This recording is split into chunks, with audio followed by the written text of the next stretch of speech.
यह कहानी एक ट्रक ड्राइवर रमेश की है, जिसने एक बार अपनी रात की ड्राइव के दौरान भारत की एक सुनसान हाईवे पर कुछ ऐसा अनुभव किया जो उसकी जिंदगी का सबसे खौफनाक पल बन गया।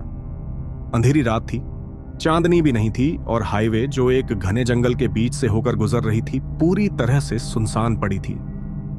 रमेश, जो एक अनुभवी ट्रक ड्राइवर था, पुणे से बेंगलुरु सामान लेकर जा रहा था।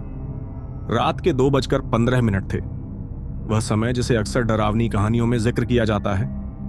ट्रक की हल्की गड़गड़ाहट के अलावा हर तरफ खामोशी थी। चालक सीट पर बैठे रमेश को अचानक सड़क के किनारे एक सफेद साड़ी में लिपटी महिला दिखाई दी। उसके लंबे बाल उसके चेहरे पर झुके हुए थे और वह नंगे पांव चल रही थी। रमेश ने अपने ट्रक की गति धीमी कर ली। उसके चेहरे पर चिंता और जिज्ञासा थी। रमेश ने ट्रक रोककर खिड़की से बाहर झांका और पूछा, बहन जी, आप इस वक्त यहां क्या कर रही हैं? महिला ने धीरे धीरे अपना सिर उठाया। उसकी आंखों में अजीब सी वीरानी थी। भाई साहब, क्या आप मुझे थोड़ा आगे छोड़ सकते हैं? उसने धीमी और कंपकंपाती आवाज में कहा। रमेश थोड़ी देर के लिए हिचकिचाया, लेकिन उसकी हालत देखकर उसने ट्रक में बैठने का इशारा किया। वह सवारी सीट पर चुपचाप बैठ गई। जैसे ही रमेश ने ट्रक आगे बढ़ाया, उसे महसूस हुआ कि ट्रक के अंदर एक अजीब सी ठंडक फैल गई थी, जबकि बाहर की रात गर्म थी।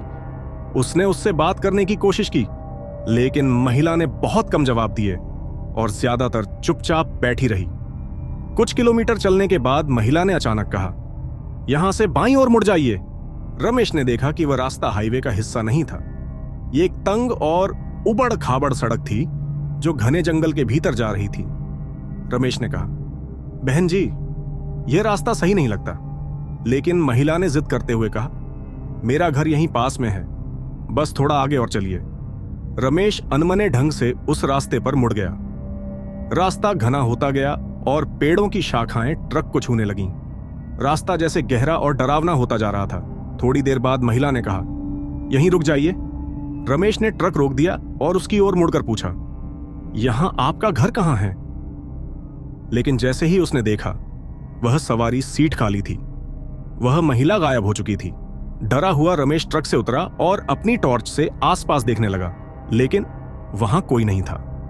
घने पेड़ों के बीच सिर्फ पत्तों की सरसराहट थी। अचानक हवा और ठंडी हो गई और रमेश को लगा जैसे उसे कोई देख रहा है।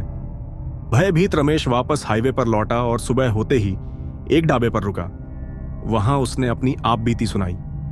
ढाबे पर मौजूद एक बुजुर्ग व्यक्ति ने गंभीरता से कहा, तुम उस महिला से मिले हो? वह 1 साल पहले इसी रास्ते पर एक हादसे में मरी थी। रमेश चौंक गया। बुजुर्ग ने बताया, उसके बाद से वह महिला अक्सर लोगों को यहां दिखती है। जो उसकी मदद करता है उसे वही डरावना अनुभव होता है। रमेश ने उस रात के बाद उस रास्ते पर दोबारा कभी यात्रा नहीं की। वह आज भी उस रात की घटना को याद करके सिहर उठता है। गांव के लोग आज भी रात के समय उस रास्ते पर जाने से बचते हैं। कई लोग अब भी कहते हैं कि उन्होंने सफेद साड़ी में लिपटी एक महिला को सड़क के किनारे देखा है, जो उनसे सवारी मांगती है। ऐसी और डरावनी कहानियां सुनने के लिए स्कैरी जोन को फॉलो करें। कमेंट में बताएं अगर आपके साथ भी कभी ऐसा कुछ हुआ हो तो।